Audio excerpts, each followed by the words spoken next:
విశాఖ పశ్చిమ నియోజకవర్గ అభ్యర్థి అడారి ఆనంద్ కుమార్ నూకాలమ్మ వారికి పూజలు చేసి ర్యాలీగా నామినేషన్కి బయలుదేరారు. ఈ కార్యక్రమంలో అభ్యర్థి అడారి ఆనంద్ కుమార్ రాజ్యసభ సభ్యులు వైవి సుబ్బారెడ్డి పాల్గొన్నారు.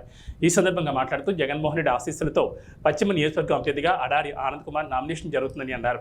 అడారి ఆనంద్ కుమార్ మంచి మెజార్టీతో గెలవాలని అమ్మవారికి ప్రత్యేక పూజలు చేశామన్నారు. విశాఖ పార్లమెంట్ అభ్యర్థిగా బొత్స ఝాన్సీ మెజార్టీతో గెలిపించాలని కార్యకర్తలకు పిలుపునిచ్చారు.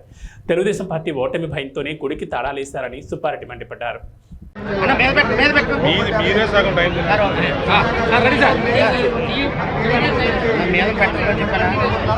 అందరికీ నమస్కారం.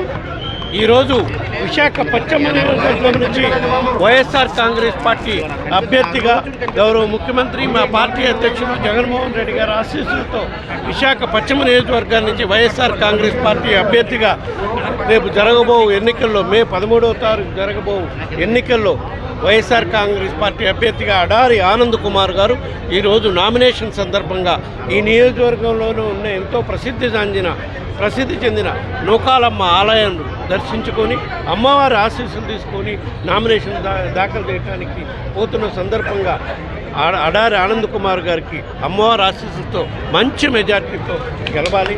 అదేవిధంగా అమ్మవారి ఆశీస్సులతో గౌరవ ముఖ్యమంత్రికి జగన్మోహన్ రెడ్డి గారు కూడా మళ్ళా ఈ రాష్ట్రానికి అమ్మవారి ఆశీస్సులతో ముఖ్యమంత్రి కావాలి.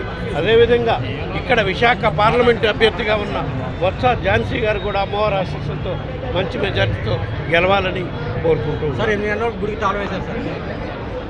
ఇవన్నీ తెలుగుదేశం పార్టీ ఓటమి భయంతో ఏ విధంగా చీప్గా పాలిటిక్స్ చేస్తున్నారనే దానికి ఇక్కడ వేలాది మంది ప్రజలు వచ్చి 2 గంటల నుంచి వెయిట్ చేస్తున్నారంటే గుడి అమ్మవారి దర్శనం చేసుకోలేకుండా చేయాలి, ఆ విధంగా వీళ్ళని అడ్డుకోవాలి అని ఈ కార్యక్రమం దుర్మార్గపు ఆలోచనలు చేస్తున్నారంటే ఓటమి భయంతోనే.